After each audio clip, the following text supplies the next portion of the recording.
Hey, shalom, Most High in Christ. Bless. I'm Officer Eli, and today's my reader is Officer Abel. Today's topic of the class is going to be You Are Not Alone. Let's jump right into it, man. Let's get the book of Romans 15 and verse 4. The book of Romans, chapter 15 and verse 4. Read. For whatsoever things were written aforetime were written for our learning. We bring the scripture out every time we do a class because we have to acknowledge that the things that was left behind for us are definitely righteous things that we can learn from. The things that our forefathers and foremothers went through, they left us a note, left us a piece of the puzzle so we can understand that, hey, these things that was written aforetime are the same things that we are learning from today. Keep reading. That we, through patience and comfort of the scriptures. So we, through patience and comfort of the scriptures, that's the only way these things happen. That's the only way you can build your faith. That's the only way you can build yourself up. It's through the scriptures. Read. Might have hope. And that's the only way you're going to inherit that true hope. It's through the scriptures. It's through applying the law, statutes, and commandment that you're learning and, living your life on a day-to-day basis. Give me the book of Sirach, chapter 24 and verse 33. We're going to go to the Sirach 24 and verse 33. The book of Sirach, chapter 24 and verse 33. Uh-huh. I will yet pour out doctrine as prophecy. He said he will pour out doctrine as prophecy, read. And leave it to all ages forever. He said he's going to lead these things to all ages. It's not just for the adults. It's for you young lions, you daughters of Sarah. It's for all of y'all. He said these things are being left for all ages forever, read. Behold, that I have not labored for myself only. He said he didn't do these things for himself only. We ain't laboring for just ourselves. The work that you see the prophets going out doing, it ain't just for us. It's not just for our sakes only. Read. But for all them that seek wisdom. So it's for all of those that seek wisdom, that seek learning. And these are the things that we have to talk about. These are the things we have to go over. These are the things that must be brought out of the Bible so we can have true understanding. So we can do things decently and in order. So when we go into today's class, we're going to talk about suicidal ideations. Let's get the definition for that. Suicidal ideations. Webster Dictionary. Suicidal ideations.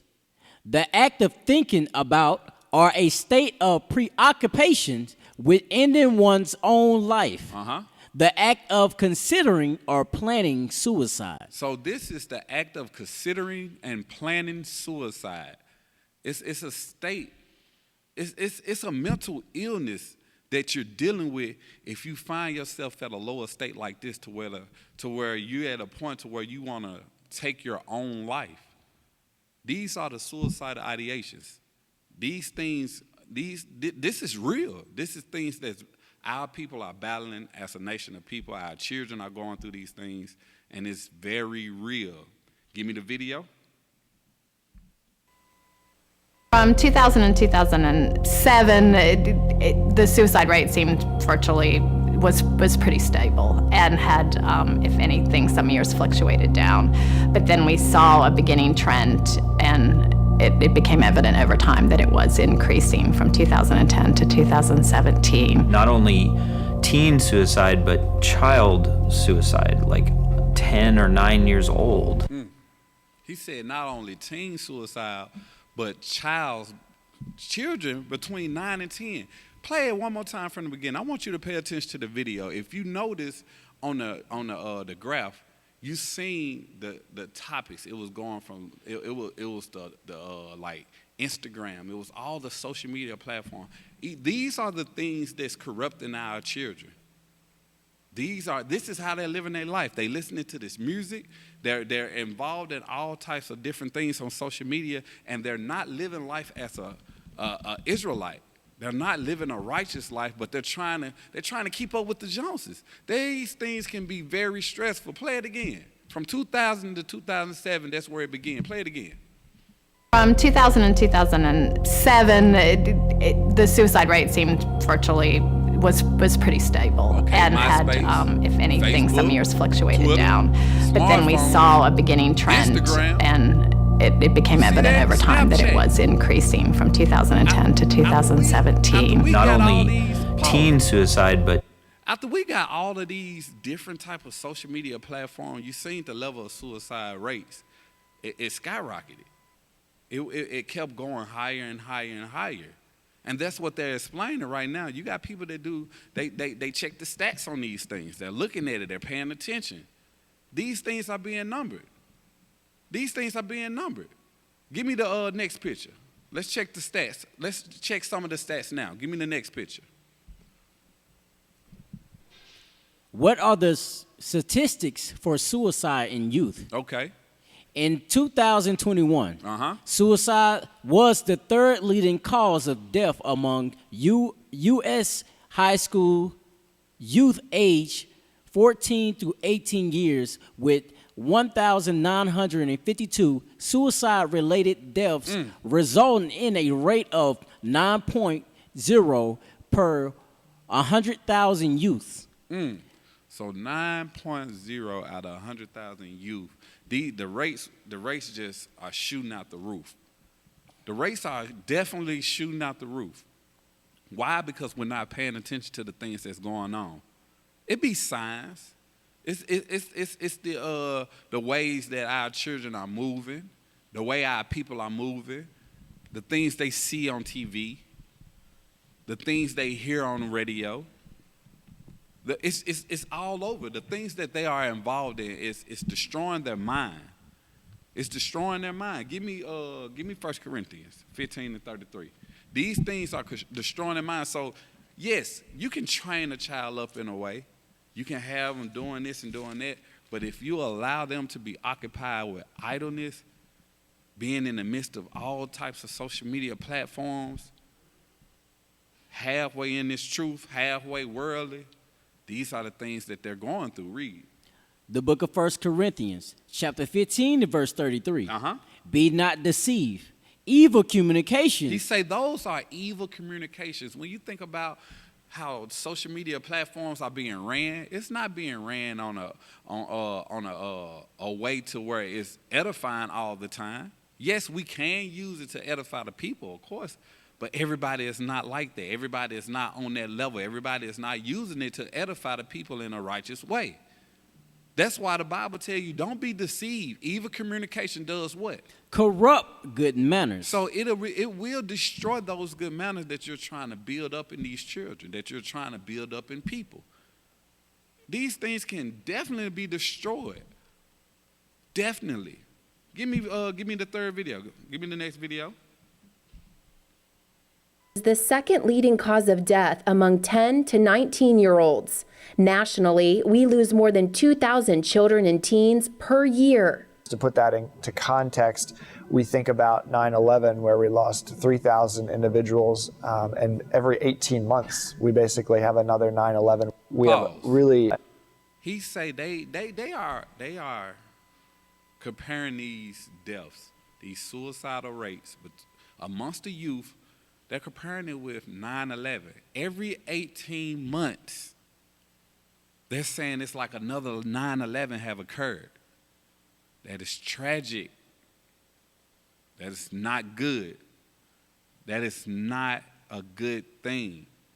And a lot of our people are not paying attention to these things, but definitely it's going on in our communities. It's going on in our households. It's going on with our people. It's going on all over the world. Keep playing. Obligation to do more to prevent this national public health issue. You can approach suicide prevention the same way you do other safety or health issues with your child.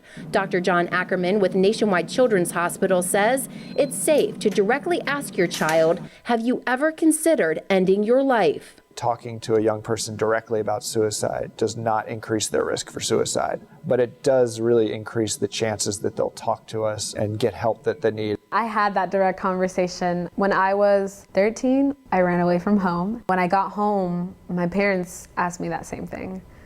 They asked me if I was considering suicide, and I flat out said yes. Because of that, it was easier to talk to them. Dr. Ackerman is partnering with schools to keep the conversation going in the classroom. It's really important for us to start this conversation early and to work specifically with schools and talk to parents, because really 50% of mental health issues start by the age of 14. If you don't ask, you'll look back and be like, it's too late. You never want to have a it's too late moment. At Nationwide Children's Hospital, this is Nikki Chave reporting.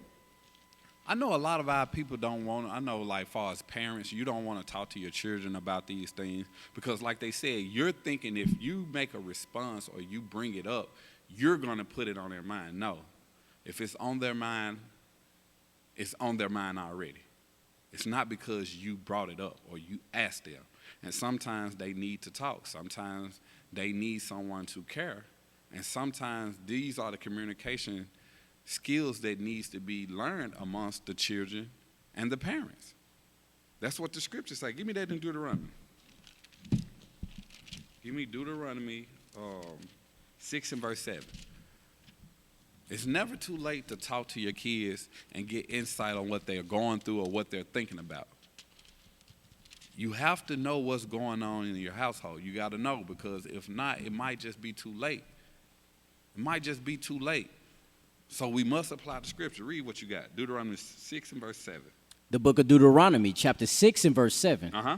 And thou shalt teach them diligently unto thy children, and shalt talk of them when thou sittest in thine house. He say, so when you're sitting in your house, you're supposed to teach them diligently. You're supposed to do these things. Stop playing around with these kids, man.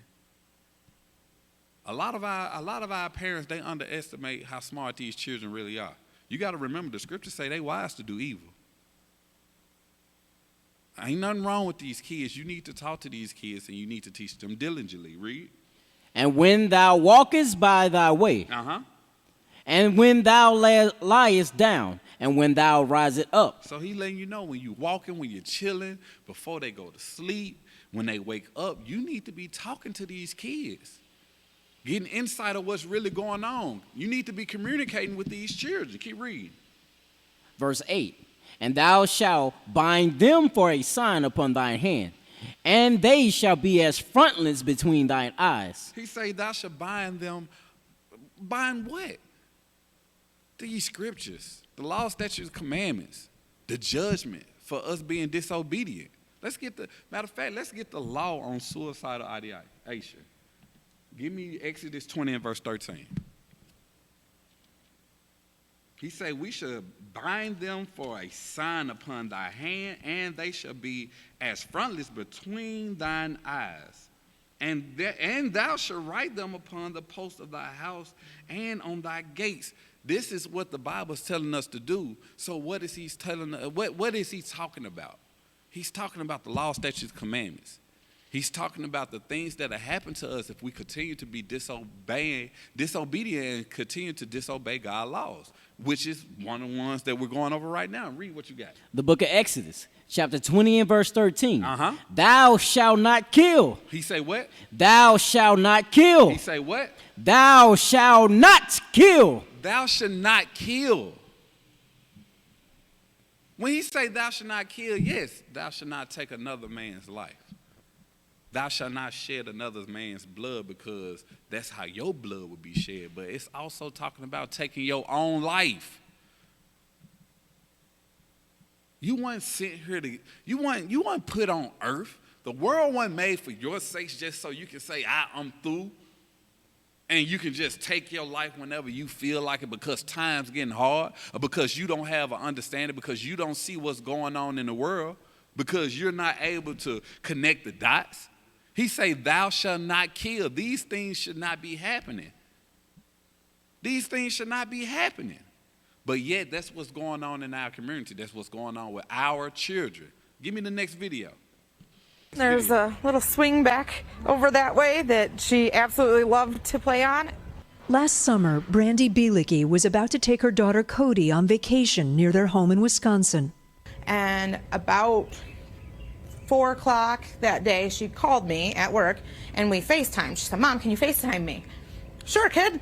She lost a tooth. She wanted to tell me she lost a tooth.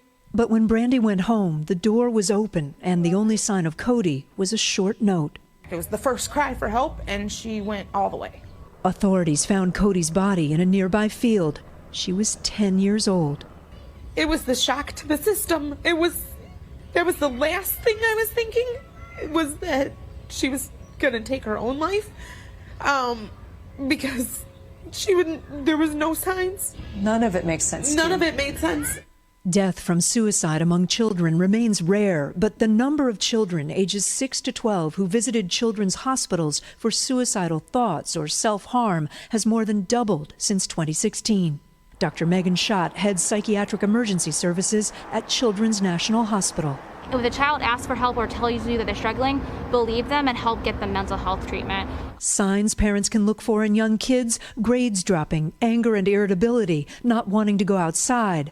And while Dr. Schott says it's good that talking about mental health has been normalized, she's concerned that younger kids are more exposed now to suicide and self-harm. So if you see your friend cutting or talking about it, you might starting to think about it. Happy New Year. Happy New Year. As a single mom, Brandy had been so close with Cody. Do you think maybe she just did something super impulsive? Absolutely. I think at 10 years old, they can't see past the tip of their nose, and they don't understand permanence. She's expecting a baby boy now and decorated his nursery with sloths, Cody's favorite animal. She's pleading for families to have conversations with their young kids. Because if I can be caught off guard, and I was so involved with my daughter, it was just me and her. If I can be caught off guard, anybody can. You know, I thought I had beat all the odds as a single parent, and apparently there's one that I missed. Kate, it just tears your heart out. Do experts have advice on how? You see that? The science was, the baby just left a note. First of all, the baby took her own life at 10. The baby left a note. Then the science was you seen a dropping in grades. You got to pay attention to these children. You got to pay attention to these children. It's something going on, the reason why these grades are being dropped. Then next you see anger built up in the child. The Bible, give me Proverbs 16:32. The Bible speak about that. First you see the anger built up in the kids. There's something going on. We have to learn to see these signs. You might not know, you might not understand, but this is where we must learn. This is where we must learn. Read. The book of Proverbs, chapter 16 and verse 32. He that is slow to anger is better than the mighty. He say he that is slow to anger is better than the mighty, because once you let all that anger build up, you black out. You either hurt somebody or you'll end up hurting yourself. That's normally what goes on. That's why you must learn and teach these children how to be slow to anger. Everything ain't meant for you to crash out. But see, that's where social media came and they took a hold of our children. These YNs and these YHs, they're teaching that it's okay to crash out. Soon as you feel a bit of anger, it's okay to crash out. No, it's not okay. It's not okay. Why? Because the Bible says you must know how to understand yourself and the things that you go through so you can learn to rule your own spirit. Let's get that. Give me Proverbs 25:28. It ain't okay to crash out. And I know these babies, but it don't matter. Once these generation of kids nowadays, you got to start them off early. After they get through with the Google Gaga stuff, man, look, they moving and grooving. They need to be learning these laws, statutes, and commandments. Because like the lady said, hey, it's nothing to be caught off guard. You can easily be caught off guard with something this important, something that you wouldn't even have thought would ever happen, the unimaginable. Read what you got. The book of Proverbs, chapter 25 and verse 28. He that had no rule over his own spirit is like a wall that is broken down and is like a city that is broken down and without walls. He say it's like a city that is broken down and without walls. There's no security there. You have to learn how to rule your own spirit, and you have to teach these children how to rule their spirit as well. Because I'm telling you, what they're being taught on social media is once they feel one bit of anger pop up in their body, crash out, crash out, crash out. The Bible is telling you not to crash out, but learn how to rule your own spirit. Give me the next video. It's hard to imagine when you meet 16-year-old cheerleader Kirsten Killian that she ever tried to kill herself. I'm just always smiling and laughing. But what's going on the outside isn't always the same as what's going on inside. Kirsten's mother, Ashley McDonald, knew something was wrong when her 9-year-old opened the car door while she was driving 60 miles an hour. You think it was an actual conscious suicide attempt? Yes. I mean, I hate to say it, but yes. A year ago, she came very close to ending her life once again. I had gotten in a fight with my dad, and I was like, that's it, I'm done. And I had my pills in my room, so I was like, you know what, it's fine. It's whatever happens, happens, and I took them. But then I got scared, and I regretted it right away, so I told my mom, and we went to the hospital. You almost lost her. I did. It was really scary, and still hard to relive it. An alarming new study just out today shows the number of kids like Kirsten making hospital visits for suicidal thoughts and actual suicide attempts is growing, increasing by 175% between 2008 and 2015. Half the cases, kids between the ages of 15 and 17, 2/3 of them girls.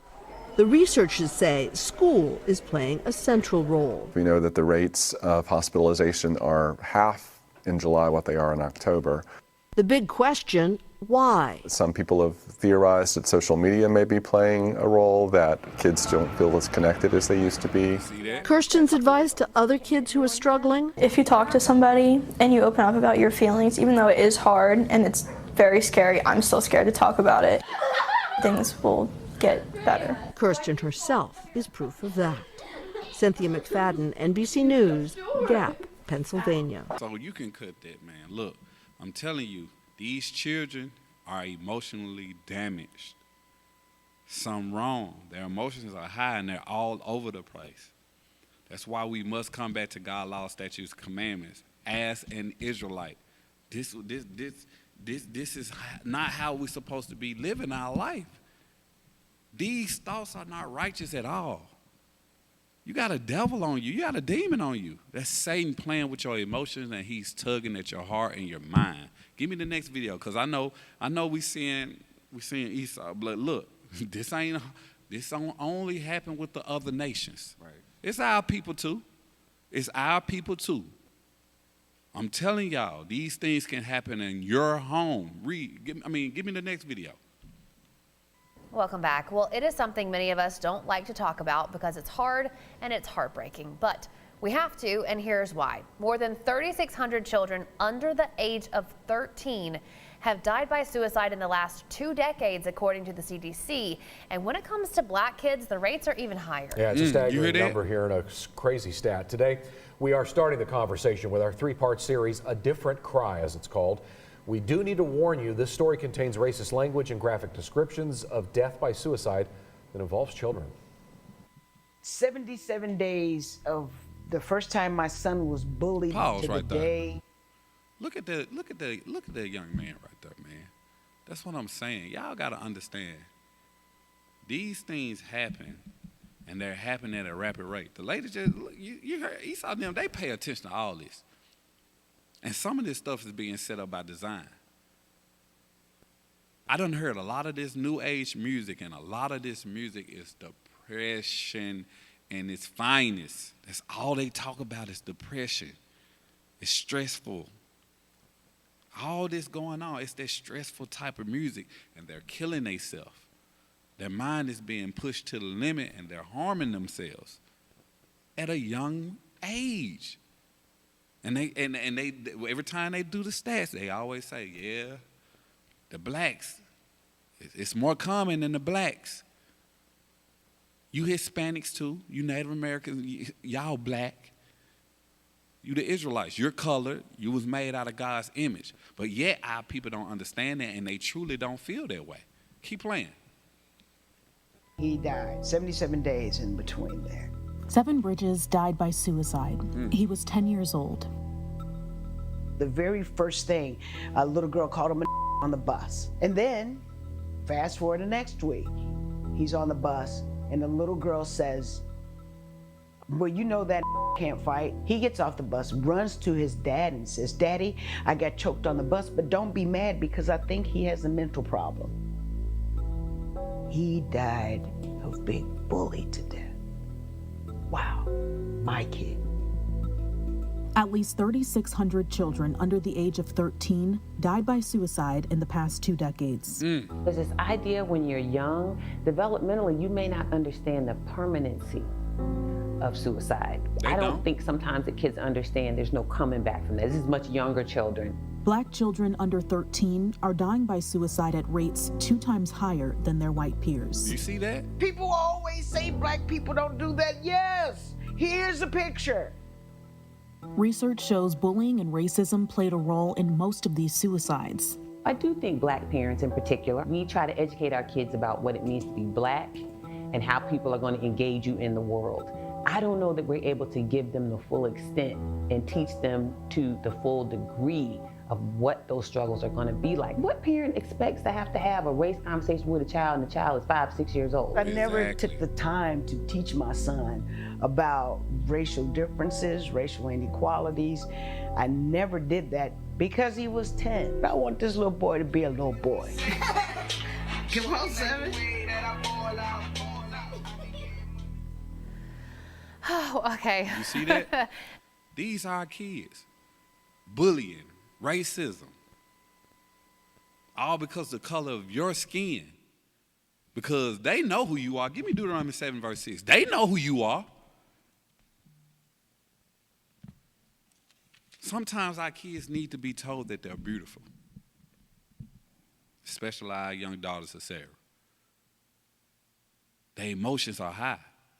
But just because I say especially our young daughters of Sarah, that don't mean that our young men don't need to be told that they are king, that they was made in God's image, that the best man that ever put foot on earth was Jesus Christ, looked just like him. Then that Stockholm syndrome be so tough on our people at a young age. He like, Daddy, yeah, I got choked on the bus. But don't be mad because I think he was special needs. How come when it comes down to racism, you can lose your mind, you can have a disability, you can not remember anything, but the one thing you remember is how to hate a black person. Damn. That's crazy. You talking about Meemaw guy amnesia. Or she can't remember nothing, or she just old, but she sure remember that you a nigga. How is that? Y'all don't understand. This battle is spiritual that we're fighting. Read what you got. The book of Deuteronomy, chapter 7 and verse 6. For thou art an holy people unto the... you are a holy people. Read. Unto the Lord thy God. Unto himself. Read. The Lord thy God has chosen thee to be a special people. He ain't choose nobody else. He chose you to be a special people. Read. Unto himself. Unto who? Until himself. Above all people that are upon the face of the earth. He said above all people. Here you go, got this little white boy. This Caucasian son of Esau. Nigga this, nigga that. Excuse my language. But that's what's going on. And it built up so much to where this young man took his life. Meanwhile, the Bible say that we will set above all people that are upon the face of the earth. You look just like your father, the man that was made with great beauty. Give me Wisdom of Solomon 13 and verse 3. We have to teach our children these things. Take time to tell these kids how smart they are, how important it is to walk in the ways of the Lord. Give them a hug. Hold them. I'm telling you, it's important. Read what you got. The book of Wisdom of Solomon, chapter 13 and verse 3. With whose beauty, if they being delighted, took them to be gods. He say took them to be God. With whose beauty? Read. Let them know how much better the Lord of them is. For the first author of beauty had created them. He say the first author what? Of beauty had created them. Before you knew anything was beautiful, that person created you. You was the next out of that line of beauty. But yet you got people destroying that. And they always tell us, why does it matter that what color Jesus Christ is? Because we have self-esteem issue all because you have torn down the black image. We don't love ourselves or our brothers and sisters all because you have torn down the black image. You have stolen the black image and you have taken it out of our nation, out of our culture, out of our history, out of our inheritance. You took all that from us. Then you have the nerve to say, why does it matter? It definitely matters. This is why it matters. Because if it didn't matter, why y'all just won't say what the Bible say? That Jesus Christ was a black man, according to the scriptures. Why you won't say that if it didn't matter? If it don't matter, why you won't say that Jeremiah is a black man if it don't matter? Job was a black man since it don't matter. Why we ain't talking about Solomon? All these righteous examples in the Bible were men of color. Right. Why we ain't talking about that since it don't matter? Why everything that has us involved in it, it got to be whitewashed? Why? Because this the end result. This the end result. And like my sister said, y'all think these things don't happen in our nation. Yes. Sad to say, but she had to let you know, look, my baby's one of them. It does happen in the black community. The stats are correct. They just showing you stats from 2000 to 2015, 2018, all the way up to 2021, 2022. And the statistics is constantly rising. Give me the next video. Give me the next video. New at 6:30, a national study released this week shows startling numbers of suicide rates among young children, specifically young black children. News Channel 5's Jonquil Newland spoke with local experts about this issue and the resources available to families. Suicide remains one of the leading causes of death for teenagers in Tennessee between the ages of 10 and 19 years old. And when we look deeper into those numbers, we find even more disturbing statistics. At youth villages in South Nashville, clinicians are busy answering calls for help and assistance. We see that our call volume pretty drastically increases after kids have been in school for about 6 weeks or so, and then at the end of the school year. Brittany Farrar is the director of their specialized crisis services and says a recent National Institute of Health study shows younger and younger children are committing suicide, specifically of a certain race. Specifically for African American children aged 5 to 12, they are roughly 2 times higher risks for suicide rates. Farrar says a few factors likely play into this. For instance, families in general may not be as aware of both the risk and resources available. Also, younger children don't have a thorough understanding of death or what happens after death. But the biggest factor may be the access to the means to commit suicide. So it's really important that families secure any weapons, sharps, medications in their home, because the more accessible that means are, a child young like that might make an impulsive decision that then they can't reverse. She encourages parents and adults to monitor children's social media and behavior patterns. Maybe it presents more as acting out behaviors or irritability. If help is needed, these practitioners are just a call away. Calling doesn't necessarily mean that your child's going to be hospitalized. That can be a big fear. What we want to do is try to help connect with community resources so children can stay in their home. In Nashville, Jonquil Newland, News Channel 5. Thanks, Jonquil. The study also found that suicide is more common among white teenagers between the ages of 13 and 17. You can contact Youth Village Crisis Hotline at 866-791-9222. Now, we will show you that number again in just a few minutes. You can also find it on newschannel5.com. So, y'all got to understand that these things are common in our community. These things are common in our community. Give me Wisdom of Solomon 1 and verse 12. We read in the book of Exodus that is a commandment for you not to take your own life. It is a commandment for you not to take one another's life. Read what you got. The book of Wisdom of Solomon, chapter 1 and verse 12. Read. Seek not death in the era of your life. He say what? Seek not death in the era of your life. That ain't how that's supposed to be going on. Your mind is not. Give me Jeremiah. The mind is desperately wicked.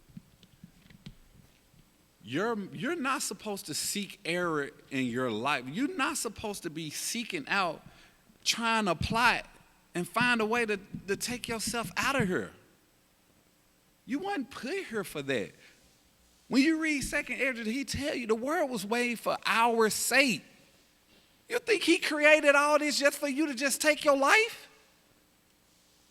No.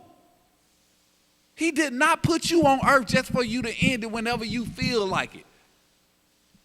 Like I said earlier, whenever times get rough, when you think about the things that's going on and, I'm depressed, I'm stressed out. Yes, I know depression and stress is a real thing. I know.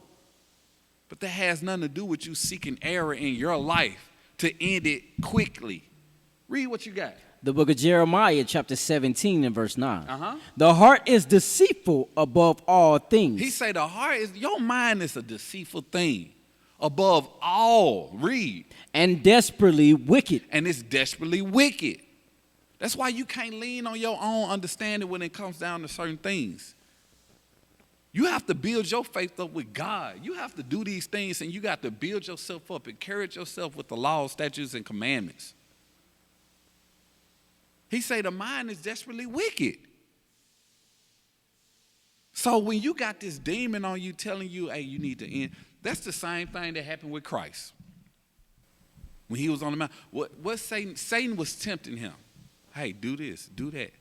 Basically, Satan was putting that spirit, he knew what was going on. You don't think Christ knew what was going on? Satan was putting it in his head, kill yourself. Just go and kill yourself. Basically what he was doing. When you read the book of Samuel, 1 Samuel, the same thing Saul did because he let fear overtake him. Then he started dealing with unfamiliar spirits. Those spirits was telling him this. Those spirits had him moving this way. Those spirits had him doing things out of the ordinary to where he just couldn't even take it no more, to where, what the Bible say, he took out the sword and he fell on it. He killed himself. He took his own life. He took his own life. You don't understand the troubles that you put a lot of people around you in when you do these things and you take your life. You not only destroying yourself, but you destroying those that love you. Matter of fact, let's go to, give me Samuel. Give me 1 Samuel 31 and verse 1. We're going to read through 5. We're going to read through 5. Give me 31, start at verse 1. The book of 1 Samuel, chapter 31 and verse 1.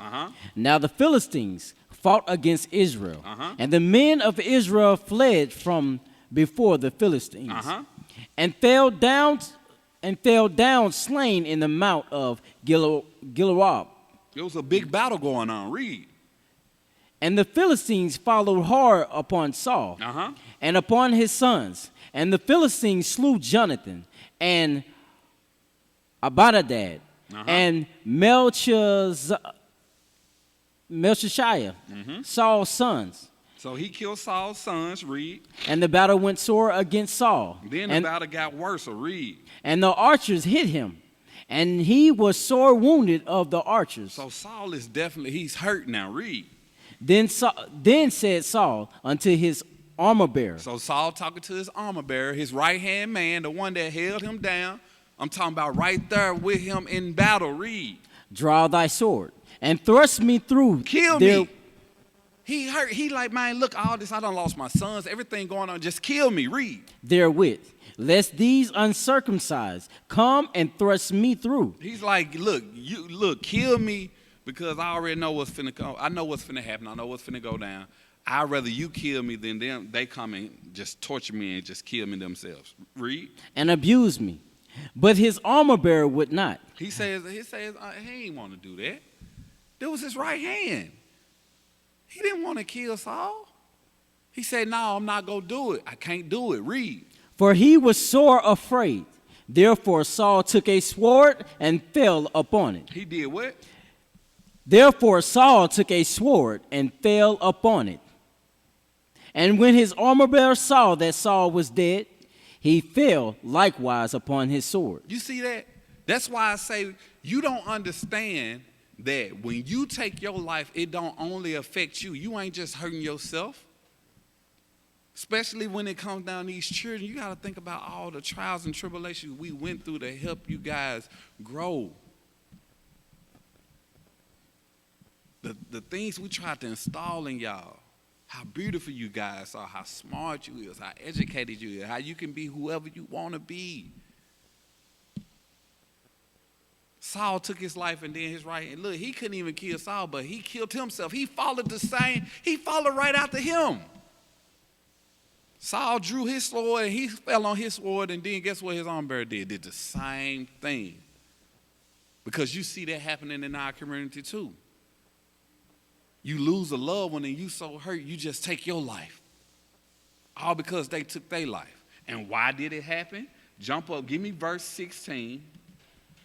Go to 1 Samuel, give me 16 and read 13 and verse 15. That's why I say you don't understand what's going on when you hearing voices in your head, or you talking about, yeah, suicide is calling my name, or you relating these songs about depression and just taking you out of your miseries is so relatable. Those are evil spirits that are hunting you. Read what you got. 16, 13? Yes, sir. Read verse 16. We're going to read 13 and 15, through 15. The book of 1 Samuel, chapter 16, verse 13. Then Samuel took the horn of oil and anointed him in the midst of his brethren. And the Spirit of the Lord came upon David from that day forward. So Samuel rose up and went to Ramah. But the Spirit of the Lord departed from Saul. Because right now, he's losing it. He's losing. The Spirit of the Lord is gone. So after the Spirit of the Lord vacate the building and exit after the Spirit of the Lord exit the building, guess who coming in? Guess who coming in? The devil. Keep read. And an evil spirit. A what? An evil spirit from the Lord troubled him. He said an evil spirit came in and it was troubling Saul. These things was building up. That's why when it got down into chapter 31, he went on. He like, look, I can't look. The Spirit of the Lord was not in him anymore. He had the spirit of fear on him. He was scared. He was scared to where he was ready to take his own life. Why? Because that evil spirit came upon him and it was troubling him. Keep reading. And Saul's servant said unto him, Behold, now an evil spirit from God troubled thee. Now that evil spirit is troubling you. That's why you feel you need to take your own life. That's why you feel you need to take your own life, because whatever you're going through, whatever it is that you can't control, now you're emotionally vexed. You're emotionally vexed now, and now you can't take it. Now you're scared, You being bullied at school. You don't know how to defend yourself or stand up for yourself. Our young daughters of Sarah, they got self-esteem issues. They don't know what to look like or how they need to look. They don't know what they feel like. They feel like they fat and ugly. All these things are going on in your head. These are evil spirits that's hunting your mind. Why? Because you're not occupied in the midst of the Lord. Your faith is wavering now. Now you giving yourself over to heaviness. Let's get that in Sirach. Give me Sirach 30 and verse 21. That's why I'm telling you, you can't move like this. You're battling. It's a demon on you, got you feeling like you just ready to take your life and you shouldn't be here anymore. And the devil don't care. He don't fight fair. He don't care the age. You see the age going from 9 to 10 all the way up to 17. Then it jumped from 19 to 24. Read what you got. The book of Sirach, chapter 30, verse 21. Give not over thy mind to heaviness. You say what? Give not over thy mind to heaviness. And afflict not thyself in thine own counsel. He say, do what? Afflict not thyself in thine own counsel. With your own thought process or your own mind, don't harm yourself. Don't lean on your own understanding and think inflicting harm to yourself is what's going to solve the issue or what's going to solve the problem. It's not. Because if you don't take your life, or if you try and you fail, guess what? Those evil spirits are still going to be hunting you. You have to let go of these things. Give me 2 Esdras 14 and verse 14. He say, don't give your mind over to don't let that happen. Don't let heaviness overpower you to where you have no self-control and you can't rule your own spirit. Read what you got. 2 Esdras chapter 14 and verse 14. 2 Esdras chapter 14 and verse 14. Let go from thee mortal thoughts. You got to let these mortal evil thoughts go. Let them go. Whatever happened, hey, learn how to grow from it and build. You got to let it go. Keep reading. Cast away the burdens of men. He say, cast away the burdens of men. Read. Put off now the weak nature. He say, there's a weak nature that you're involved in that got you feeling you need to harm yourself in any manner, any kind of way. Put off that weak nature. Read. And set aside the thoughts that are most heavy unto thee. He say, and set aside those evil, suicidal thoughts. Set them aside. Go talk to somebody. Call a loved one. Call a friend, somebody. Set aside those evil thoughts. Set them aside. Is that it on that? No, sir. He read. And haste thee to flee from these times. He's saying, haste thee to flee from these times. Once you say, hey, look, once you get rid of those thoughts, hurry up and occupy yourself in the Bible. Find peace and love in this Bible. Give me Jeremiah 29 and verse 11. Find peace and love in this Bible. See what is your duty according to the scriptures. Because that's what's going on. Your mind is occupied in evil because of idleness, because of the things that you're watching, the things you're listening to, the people that you keep in the company around you. That mean you no good. Read what you got, Jeremiah chapter 29 and verse 11. The book of Jeremiah chapter 29 and verse 11. For I know the thoughts that I think toward you. He say he know the thoughts he think towards you. Read. Said the Lord. Thoughts of peace. Thoughts of peace. Thoughts of peace. Thoughts of the Israelites, you black Hispanics and Native Americans of today, ruling the world like he intended. Living joyfully and with gladness of heart and the abundance of all things. He know those thoughts. The thoughts of peace. Read. And not of evil. And not of what? Not of evil. And not of you taking your own life. Be serious. That is not a thought process according to the Most High God. He ain't thinking to have you so vexed to where you want to take your own life. That ain't how that has been mapped out or planned. He said he know the thoughts. I have thoughts of peace for my people. Thoughts of peace, love. That's what he got for his people, not evil. Give me let me see. Give me the book of Philippians 3 and verse 13.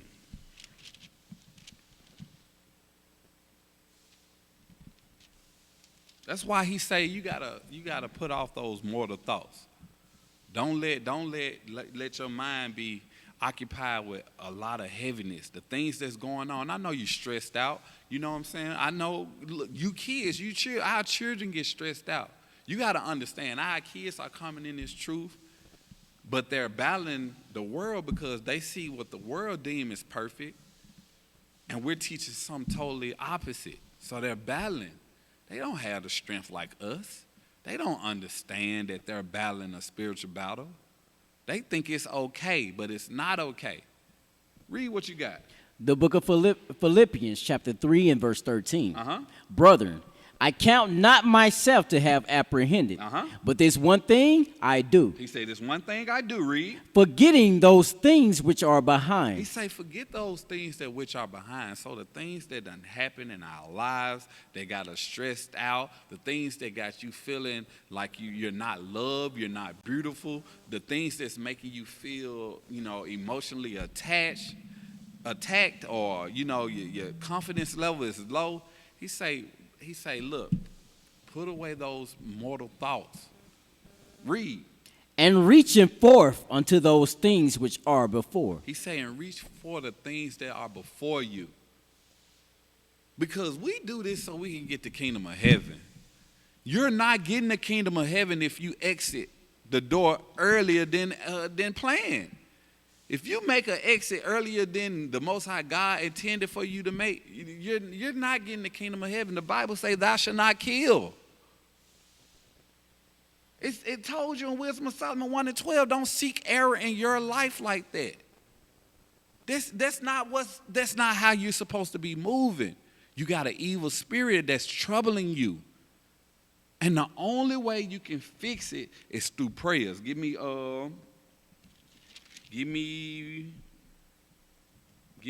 Philemon 4, chapter 4 and verse 6 through 7.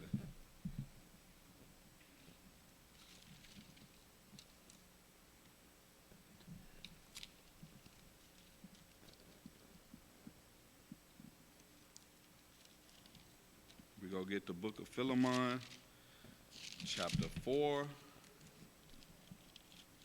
and we're going to start at 6, and we're going to read 6 and 7. You said Philemon? Yeah, not Philemon. I think that's Philippians. Okay. Hold on, let me get it.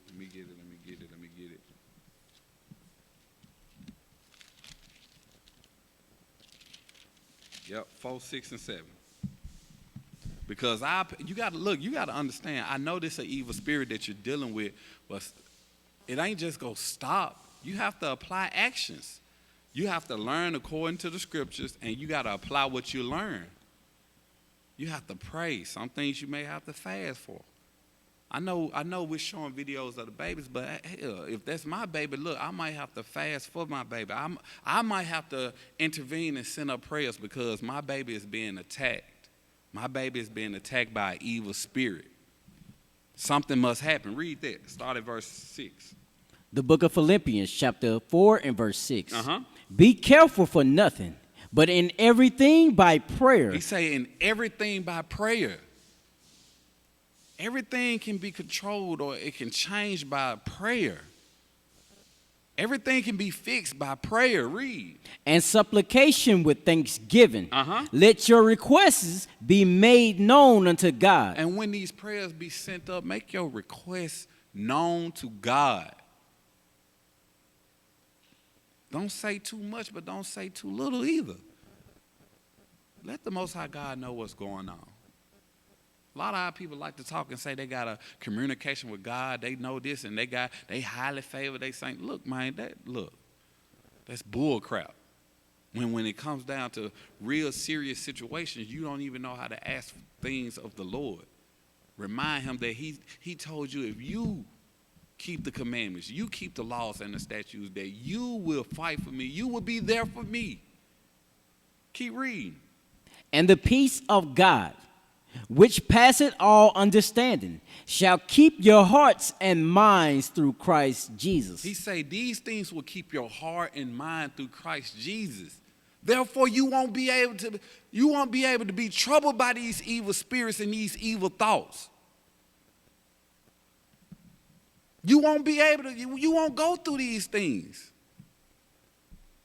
The Most High God is here to fight for you. You have to put yourself in a position to where you can allow the Most High God to do what he say he would do for you. Give me Joshua 23 and verse 10. Give me Joshua 23 and 10. He said if you do these things, that's where your heart and your mind is going to be. With Jesus Christ. He will put that hedge of protection around you to where your mind won't be troubled by these evil spirits. Read what you got. The book of Joshua, chapter 23 and verse 10. One man of you shall chase 1,000. For the Lord your God, he it is that fighteth for you. Read that part again. One man of you shall chase 1,000. For the Lord your God. He said the Lord your God, the God of Abraham, Isaac, and Jacob. Your God, read. He it is that fighteth for you. He do what? He it is that fighteth for you. Now give me Isaiah 41 and 10. The Lord your God is the one that fight for you. He the one that can help you resolve all these issues. If you having troubles in the flesh and you going through things, or you're financially not stable, or or whatever the case may be, because all these things are mental illness. For you to have a thought to where you want to take your life, that is a mental illness. Read what you got, Isaiah 41 and verse 10. The book of Isaiah, chapter 41 and verse 10. Fear thy not, for I am with thee. He say, fear not, because I am with you. That's why the name of the title of the class is You Are Not Alone. You are not alone. I'm not just saying you're not alone. That ain't the title of the class, because, yes, it's multiple people that's battling and dealing with these evil spirits that's vexing and troubling their mind. No, I'm saying that because the scripture said he is with you. Keep reading. Be not dismayed. He say, be not dismayed. Read. For I am thy God. He say, I am thy God. Keep going. I will strengthen thee. He say he will strengthen you. In the times you weak and you think you just want to give up. My folks used to always say, look, you can give out, but don't give up. He say when you feeling weak, this weak nature come upon you, he say, I am going to be the one that's going to strengthen you. I am with you. I am the one that's going to fight with you. I'm going to fight for you. Read. I will strengthen thee. Yea, I will help thee. Yea, I will uphold thee with the right hand of my righteousness. He say with the righteousness, with the right hand of righteousness, that's how he's going to uphold you. That's how he's going to pull you out that fire. That's how he's going to strengthen your mind to where these evil thoughts are not vexing your spirit. Give me Sirach 4 and verse 3. That's what's going on right here. We have to occupy ourselves in the scriptures. We have to. Because if not, the devil is like a roaring lion seeking whom he can devour. And he do not care the age. The young man was just 9, 10 years old. He took his life because he was being bullied. That's what I'm saying. And some of y'all kids and you parents know that your children are the bullies. Some of your kids is the bullies. And you need to check that spirit too. The scriptures tell you in 1 Thessalonians, you ought to love one another. Read what you got. The book of Sirach, chapter 4 and verse 3. Add not more trouble to an heart that is vexed. He say, don't add more trouble to a heart that is vexed. We already stressed. We already oppressed. A lot of our people already think the same man that enslaved them finna come save them. Our mind is through. Say, don't add more to a heart that's already vexed. A lot of our kids are already dealing with certain things. They go to school and they're being bullied. That's adding more to a heart that's already vexed to where they just gonna take it. Give me Romans 12 verse 9. Because like I said earlier, some of y'all parents know your kid is the damn bully. The blood gonna be on your hand, you don't fix that and you don't straighten that out right there. To where you let your child know that this is not the way you're supposed to conduct yourself, especially when dealing with your brothers and sisters. Don't you know how that gotta feel for you to be bullied to the point to where you're ready to take your own life? Read what you got. Start at verse 9. The book of Romans, chapter 12 and verse 9. Let love be without dissimulation. I ain't talking about that fake love. I ain't talking about that type of love to where it's like you smiling, all this, especially amongst our people too in these congregations. In our schools, all that shalom, most high, and Christ bless, and then as soon as you turn your back, you talking bad about the brother or the sister. I ain't talking about no fake love. He say let love be what? Without dissimulation. Don't let it be fake. Read. Abhor that which is evil. Cleave to that which is good. He say abhor that is which evil. It's evil to be hate. It's evil to have all this hatred built up in your heart for one of your brothers or sisters. That's an evil thing to have so much hatred to where you are bothering an individual until they're ready to take their own life. He say that thing evil right there. Keep reading. Be kindly affectionate one to another. He say be kindly affectionate to one to another. Not fake love. He's saying show real love. Care for one another. Consider one another. That's what needs to happen. Give me 1 Thessalonians 4 and verse 9.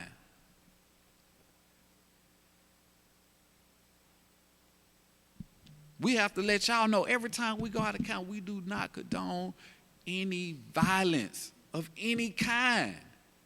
That's a violent thing to bully a person until they're ready to take their life. That is not love, and that is not righteous at all. And if you know you that one, you got the damn devil on you and you need to repent. Read what you got. The book of 1 Thessalonians, chapter 4 and verse 9. But as touching brotherly love, ye need not that I write unto you. For ye yourselves are taught of God to love one another. He say you was taught of God to love one another. Not by just the scriptures alone, but by example. We're supposed to be Christians, real Christians, followers of Christ. That ain't how Christ moved. That ain't how the prophets moved. That ain't how our real forefathers and foremothers moved. They weren't showing hatred. They weren't picking, nagging, murmuring, gossiping, talebearing. They weren't doing these things, especially to the point to one wanting to take their life. Y'all need to watch that. Give me the next video that's in queue.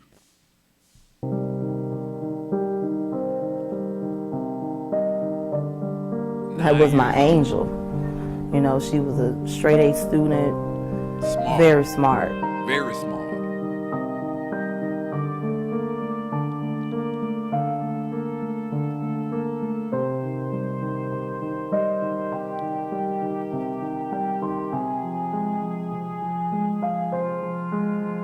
Before my baby to tell me some of the things that they, said to her, I was just like, where are they learning this from?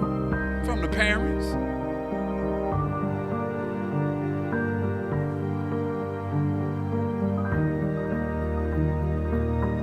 I know just seeing my baby laying there, not being able to say nothing to me, is what's gonna really do it. That's what I'm saying. This baby girl was troubled so much to where she just took her own life. Mama don't even know what to say. Like she said, some of the stuff that I see going on with our youth, our kids, I don't know where they're learning it from. I don't know where they're getting it from. Each generation is getting worse and worse and worse. And this is something that's going on in our communities. It's going on in our homes. A lot of people don't want to talk about it. You might not want to say nothing about it. I understand. Okay, I get it. But look, I'm telling you, these things are happening. Give me the next video.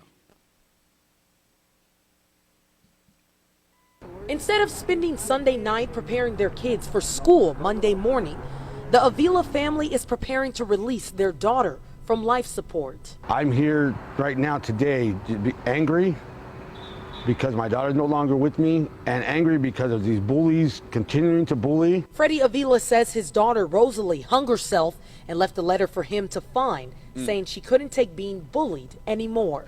But even after news spread that Rosalie committed suicide, family says students still made fun of her, posting this image of her face near a grave online, mocking her death. It's so hard. It's just so mean to just do that. It's not funny. You know, it's not funny to see that image of your daughter and to be mocked like she's crap and she's not. No other kingdom don't go That's where my we daughter. go. Family says they took these concerns to Mesa View Middle School officials, but nothing was done. Right now, the bullies are still there.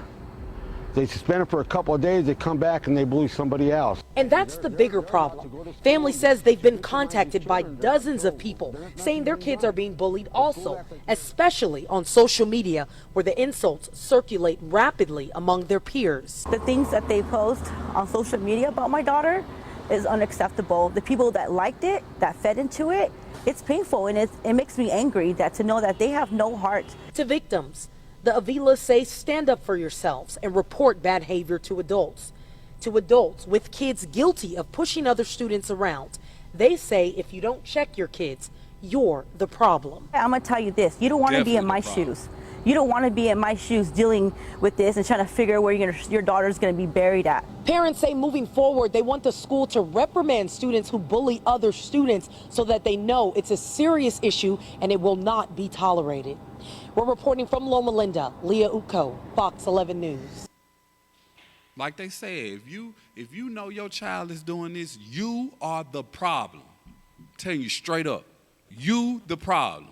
If you ain't doing what you need to do to fix it, you the problem. You and that damn child wicked. You both the problem. And it's against, give me 1 John 3 and verse 15. You might as well kill that baby yourself. Then y'all had a nerve to talk about this baby on social media after the death. No love, man, no heart, man. I'm talking about y'all don't consider, I'm telling you, these are the reasons why we went back into slavery on slave ships. Right here, this right here. The way you act towards one another. Read what you got. The book of 1 John, chapter 3 and verse 15. Whosoever hated his brother is a murderer. He what? Is a murderer. Now, y'all got so much hatred for y'all sisters. This what you do? Are you a murderer? You are a murderer. Read it again.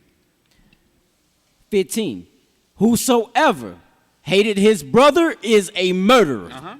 And ye know that no murderer had eternal life abiding in him. Oh, your end ain't gonna be sweet. Your end ain't gonna be sweet either.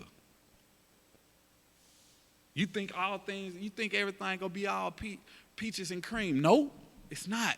It's not. It's not. That ain't how the Most High deal. That ain't how he get down. Give me Matthew 5, verse 21. The book of Matthew, chapter 5 and verse 21. Ye have heard that it was said by them of old time. So the things that was written aforetime was written for our learning. Read. Thou shalt not kill. He say what? Thou shalt not kill. Yeah, it's wrong. It's wrong to take a life or take your own life. Keep reading. And whosoever shall kill shall be in danger of the judgment. That's why we're telling you, look, these commandments are written for a reason. You're going to be in judgment for taking somebody's life or either taking your own life. It don't matter. Whichever one, they both wrong. Get help. Read. But I say unto you, that whosoever is angry with his brother without a cause. You having that hatred spirit on you.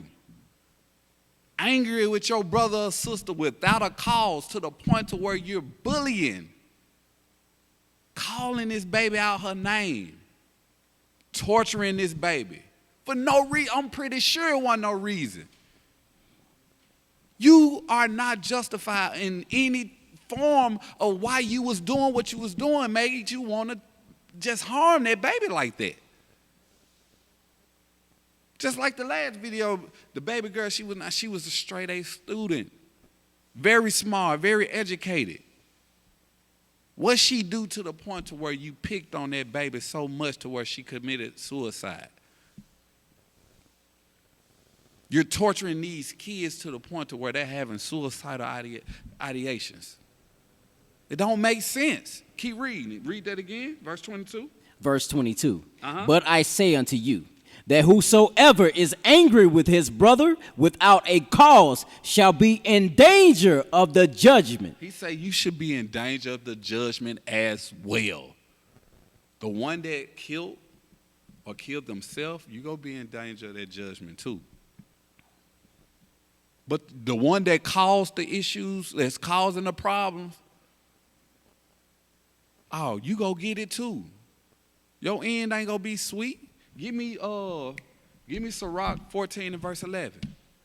That's why we trying to let you know, look, this is not a playful matter right now. This ain't nothing we can just sweep up under the rug. These things have to be addressed. Read what you got.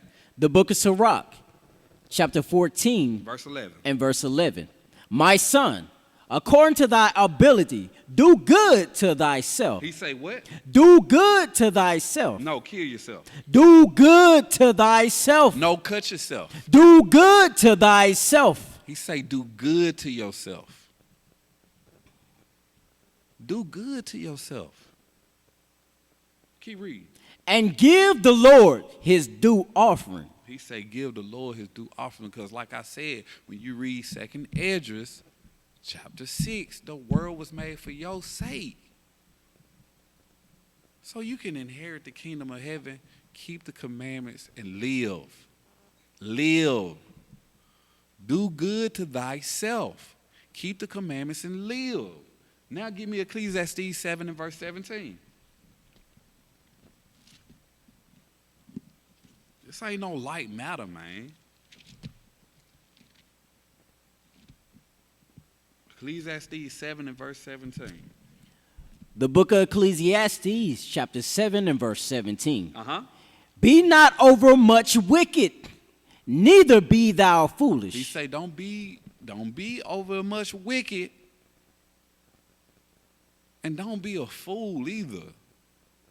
Don't be a fool to the point that you don't understand that you're supposed to live joyful and with gladness of heart and the abundance of all things. Don't matter what circumstances you are in. Keep reading. Why shouldest thou die before thy time? He say what? Why shouldest thou die before thy time? He say why? Why should you die before your time? There's no need to take your own life at all. There's no need to take your own life at all. If you're feeling this troubled and your spirit is vexed this much to the point where you having these suicidal thoughts, you need to reach out for help. Reach out for help. Read that last part again. The book of Ecclesiastes, chapter 7 and verse 17. Be not overmuch wicked, neither be thou foolish. Why shouldest thou die before thy time? Now give me the book of Matthew chapter 10 and verse 29. Don't die before your time. Don't take your own life. It's nothing that troubles that you have to take your own life. And it's hard. That's why we got to be more hands-on with these children, because sometimes they don't understand it. They'll see the state that they're in, just because their parents going through a financial struggle and they have to be brought down to a lower state. Now they're troubled.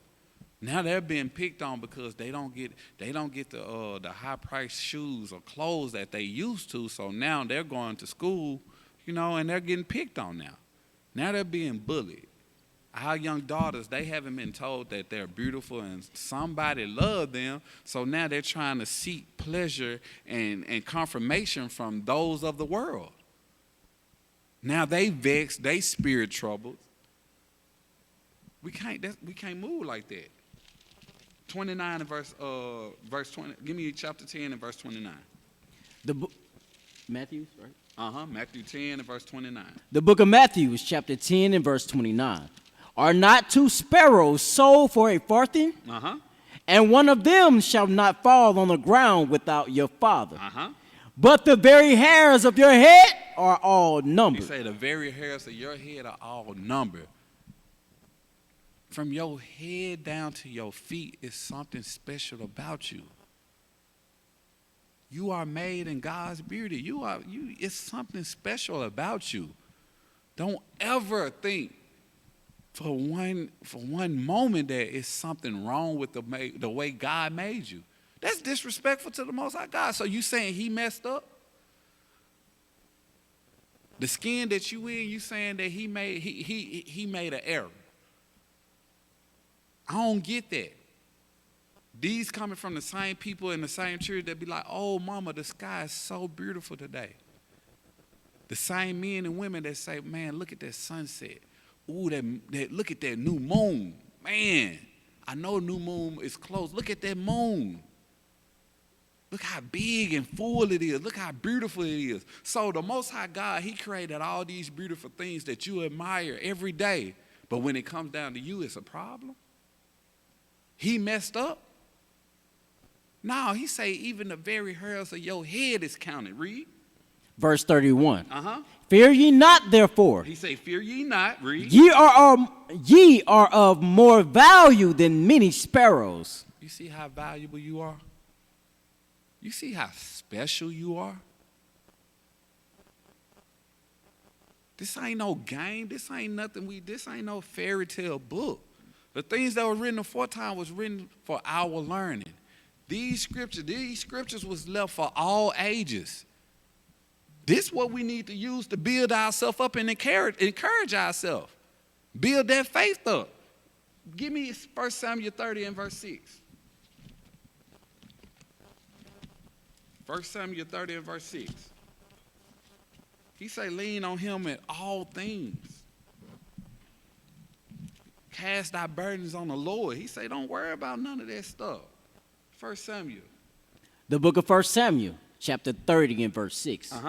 And David was greatly distressed. He said David was greatly distressed. He was stressed out. Read. For the people spake of stoning him, because the soul of all the people was grieved. He said the soul of all the people was grieved. Man, I'm telling you, emotions was high. Spirits was vexed. Minds and hearts was troubled. Read. Every man for his sons and for his daughters. But David encouraged himself in the Lord his God. He did what? Encourage himself in the Lord his God. Look, sometimes you got to lean on the Most High God. We got to be like David sometimes, man. Sometimes it's hard. But you got to build yourself up. You got to encourage yourself with the Lord. Meaning, go through these scriptures. I love when I hear Deuteronomy 7 and verse 6. I love when I hear 2 Ezra 6 and what's that, 54 on down. I love to hear that I was made to be set above all nations on the planet of earth. That builds my spirit. That makes me feel good. That lets me know right there I am special. I am somebody. There's no need to take my life earlier than expected.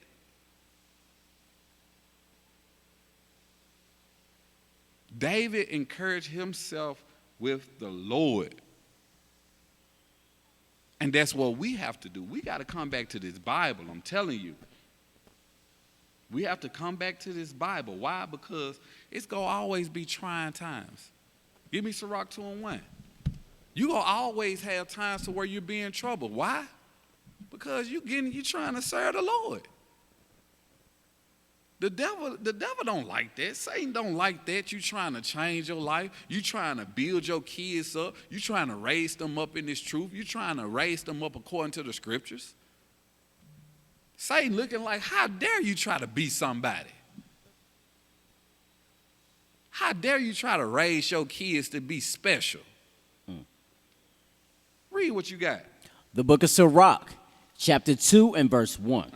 My son, if thou come to serve the Lord. He said, if you come serve the Lord, read. Prepare thy soul for temptation. That go for our babies too. Them babies trying to get right. They trying to live joyfully. With the gladness and heart, abundance of all things. They trying to do this too. So just like when we come to serve the Lord and they come to serve the Lord, guess what? Prepare your soul for temptation. Just know it gonna be that one hater talking about, man, y'all wicked, y'all doing, why y'all don't celebrate Christmas? Y'all don't celebrate birthdays either? Oh, your life boring. What do y'all do? That's all you wear is dresses?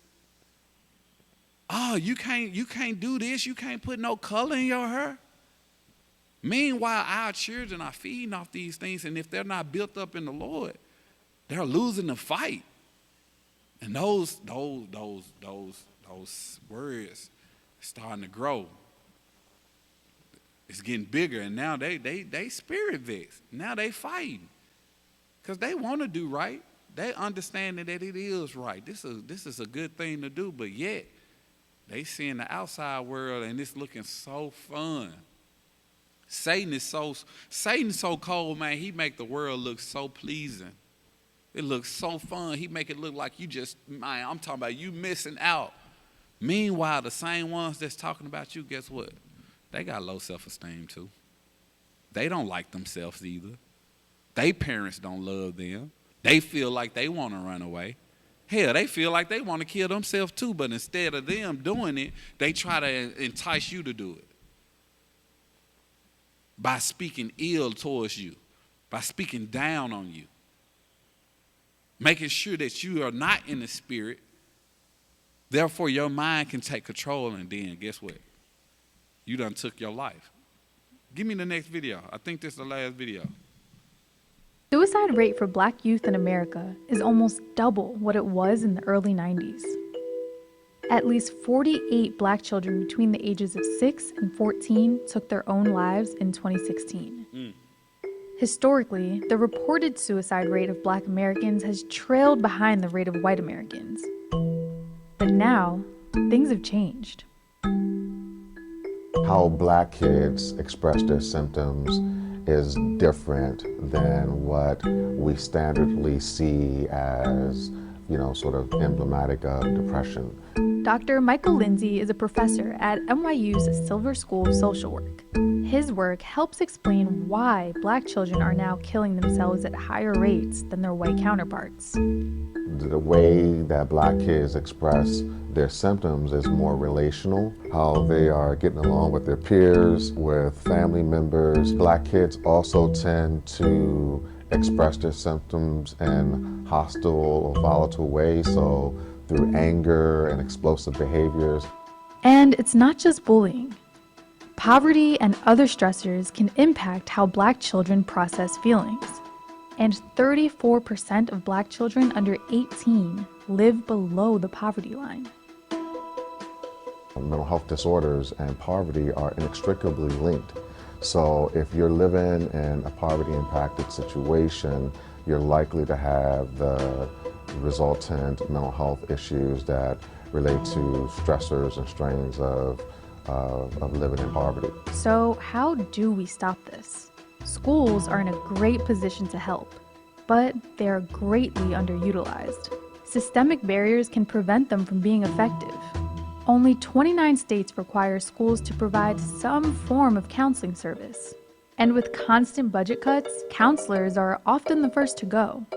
In places like Philadelphia, where Black students make up nearly 50% of public school students in the district, one counselor could be responsible for up to 1,500 students, if the school has a counselor at all. When you refer a kid or their family to school-based services, they're likely to go to those services rather than a community-based treatment center where you might refer them. Every school should be equipped with a mental health provider or a school counselor that can address those issues. So if we're serious about addressing suicide among Black children, we need to demand that schools cater to the needs of their communities.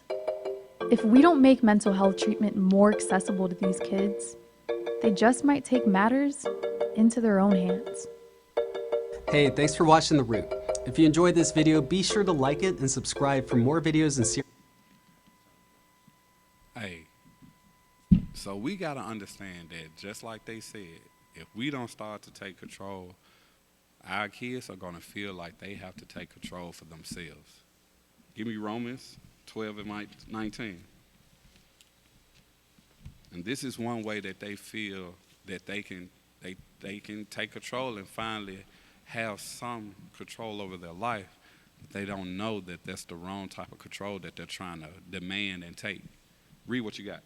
Romans 12, 19. The book of Romans, chapter 12 and verse 19.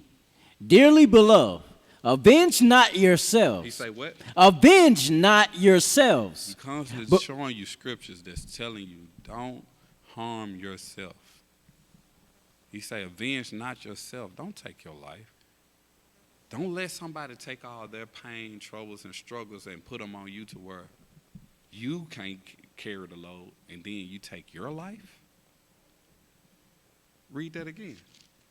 Dearly beloved, avenge not yourselves, but rather give place unto wrath.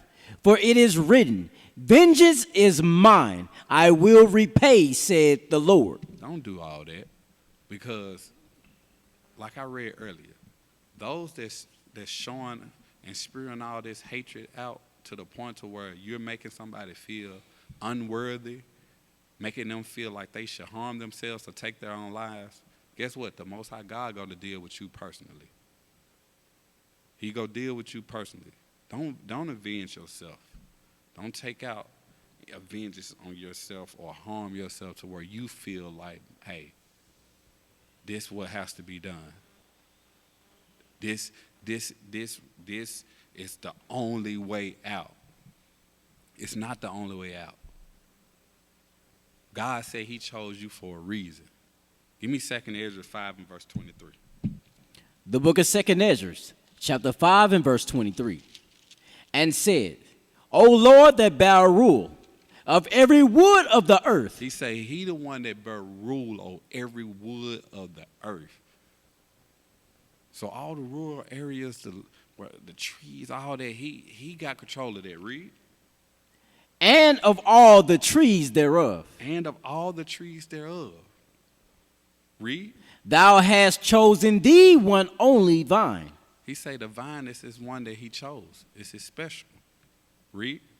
And of all the lands of the whole world, that thou hast chosen thee one pit. He said, in all the lands of the world, he chosen one pit. Read. And of all the flowers thereof, one lily. He said, not of all the beautiful flowers. It's one particular one that he chose. It's special to him, and that's the lily. Read. And of all the depths of the sea, thou hast filled thee one river. He said, not all the bodies of the water, he chose the river. Read. And of all the builded cities, thou hast hallowed Zion unto thyself. Jerusalem, Zion. That's his chosen.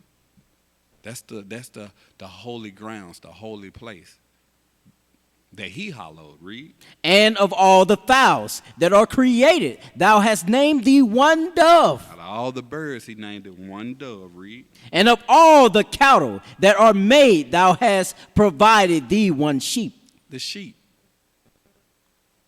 He's just going down the list of things that's very dear to his heart, that he likes, he adores, he is special to him. His chosen, read.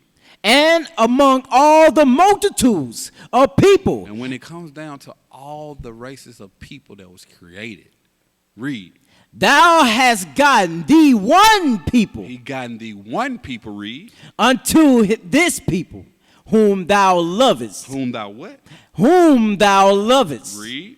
Thou gavest a law that is approved of all. And that's Israel. That's you blacks, Hispanics, and Native Americans of today. You have to understand that these things are very vital to us as a nation of people. This is what helps us. This is what builds us up. And this is what we must follow and abide by, especially if you want to get to the kingdom of heaven. Hey, put the last picture up. We're going to end it with this one.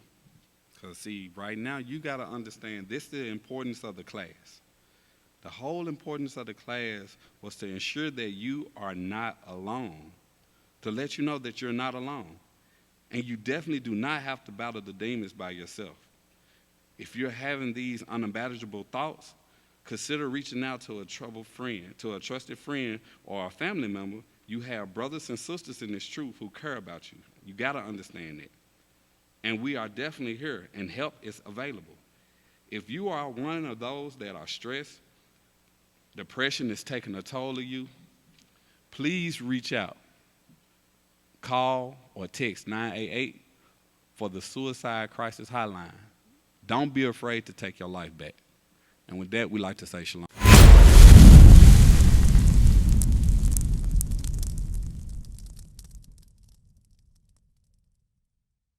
What is a nation?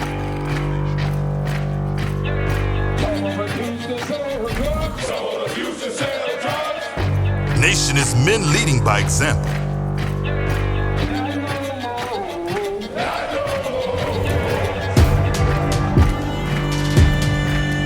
Nation is family.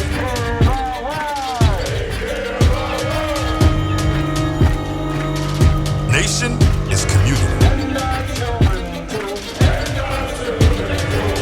Nation is children with role models.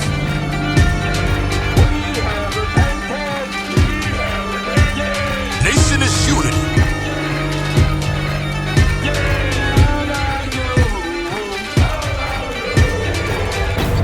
Nation is you. And finally, my brethren, be strong in the Lord. His word